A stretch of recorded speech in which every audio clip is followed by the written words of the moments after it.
Panorama group, जो सोचता है वो करता है। यार, आप देख रहे हैं भारत लाइव और मैं हूं हमजा अब्बास। बिहार में 5 राज्यों के चुनाव आने से पहले सियासत काफ़ी गर्म है।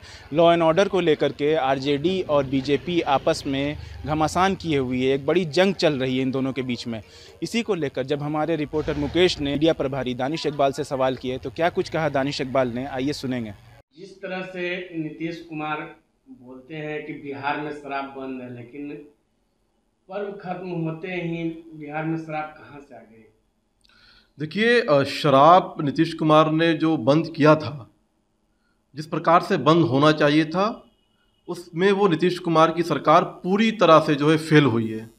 शराबबंदी बिहार के अंदर एक अभिशाप हो गया है। आप देखिए, बिहार के अंदर समानांतर तौर पर एक बड़ी अर्थव्यवस्था खड़ी हो गई है। जिस प्रकार से शराब माफिया बिहार के अंदर जो है शराब की तस्करी कर रहे हैं और शराब घर घर मुहैया करा रहे हैं। जिस शराब की कीमत जो है 1000 रुपये थी, वो बिहार के अंदर 2000 रुपये में आम तौर पर हर जगह आपको मिल जाएगी। सरकार पूरी तरह से फेल, प्रशासन पूरी तरह से फेल। सरकार को जो कानून और नियम बनाने चाहिए थे, उसमें सरकार पूरी तरह से फेल। ये जो शराबबंदी है, ये एक अभिशाप हो गया है। देखिए, लोग तो मर रहे हैं शराब पी करके। नकली शराब बनाने वाले लोग भी इसमें आ गए हैं, वो भी नकली शराब बना करके बेच रहे हैं ज़्यादा मुनाफा के लिए। और उसके बाद जो शराब माफिया है, जब उनके पास इस तरह से पैसे आए हैं और बेइंतहा पैसा आया है उन लोगों के पास, जो शराब माफिया आज पूरे बिहार में है, उसका वो इस्तेमाल कहाँ कर रहे हैं? उसका वो इस्तेमाल कर रहे हैं हथियार खरीदने में। उस पैसों का जो इस्तेमाल हो रहा है अपराध में हो रहा है। ज़मीन की जो माफिया गिरी है वो बढ़ गई है इस पैसे के इस्तेमाल के कारण। तो मैं कह रहा हूं कि सिर्फ लोगों की जान ही नहीं जा रही है, बल्कि पूरा बिहार जो है शराब माफियों के पैसे से अलग अलग प्रकार के अपराध जो है वो बढ़ते जा रहे हैं। चाहे वो हथियार खरीदने का अपराध हो, हथियार खरीदने से जो है क्राइम बढ़ रहा है पूरे बिहार के अंदर, ज़मीन विवाद हो रहा है। जितने भी ये पैसे जो लोग जमा कर रहे हैं माफिया, ये सब के सब ज़मीन के धंधे में उतर गए हैं। लगातार वहाँ वर्चस्व हो रहा है। तो बिहार पूरा का पूरा जो है अंधकार की ओर बढ़ रहा है। तो मैं मानता हूँ कि शराब की जो बंदी थी ये पूरी तरह से फेल है और नीतीश सरकार को जो है इसमें अब कुछ कहने के लिए बचा नहीं है। अब जनता जो है इंतजार कर रही है कि कब जो है वोट के माध्यम से इन लोगों को जो है सबक सिखाने का काम किया जाए। लेकिन एक तरफ नीतीश कुमार ड्रोन से दारू शराब खुजवाते हैं, हेलीकॉप्टर से खुजवाते हैं, और नीतीश कुमार खुद बोलते हैं कि बिहार में शराब बंद है। देखिए, ये एक मजाक बन गया है बिहार के अंदर। मैं बहुत चुनौती के साथ कह रहा हूं और जिम्मेदारी के साथ कह रहा हूं कि अगर पूरे बिहार के अंदर, पटना में आपको जिस स्थान पर शराब की डिलीवरी चाहिए, आप एक कॉल कीजिए, होम डिलीवरी आपके घर में मौजूद रहेगा। तो नीतीश कुमार ने बिहार की सरकार को और बिहार को बर्बाद करने का काम किया है। नीतीश कुमार ने जो आर्थिक तौर पर बिहार को नुकसान पहुंचाया है और उसके विपरीत एक समानांतर जो है एक शराब माफिया की एक बड़ी अर्थव्यवस्था को खड़ा करने का काम किया। निश्चित तौर पर इसमें नीतीश सरकार, उनके मंत्री, उनके अधिकारी इसमें संलिप्त हैं। उन तक जो है वो जो है पहुंच रहा है, उन तक इसकी जो कमाई है वहां तक पहुंच रहा है। क्या नीतीश कुमार से बिहार नहीं संभल रहा है? देखिए, ये तो अब बच्चा जान रहा है कि नीतीश कुमार जो है अप्रासंगिक हो गए हैं बिहार के लिए। नीतीश कुमार का वजूद खत्म हो गया है। नीतीश कुमार जो सुशासन बाबू कहलाते थे, वो सब कुछ खत्म हो गया है। जब से वो जब वो इस राजद के साथ आए, तेजस्वी यादव के साथ और लालू प्रसाद के साथ आएंगे, संगत का असर होगा और नीतीश कुमार की जो सरकार है पूरी तरह से खत्म हो चुकी है। अब बिहार जो है भगवान भरोसे चल रहा है।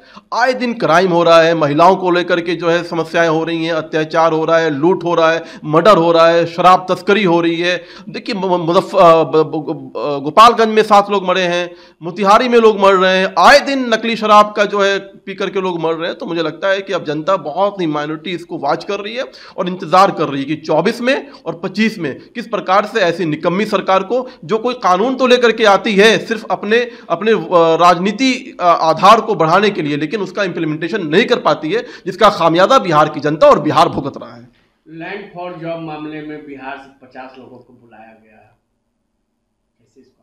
क्या तेजस्वी यादव देखिए अभी ये जो ईडी ने जो अमित कात्याल की जो गिरफ्तारी की है, उससे जो पूछताछ हुई है और जो सूत्रों के ईडी के सूत्रों के हवाले से जो मीडिया के माध्यम से जो खबर आ रही है, उसमें बहुत स्पष्ट ये कहा गया है कि जब राबड़ी देवी मुख्यमंत्री थीं तो अमित कात्याल ने पटना में एक बियर की एक फैक्ट्री लगाई थी। उस बियर की फैक्ट्री में चंदा यादव जो है उसमें पार्टनर थीं। उसके बाद उस फैक्ट्री को बेच दिया जाता है।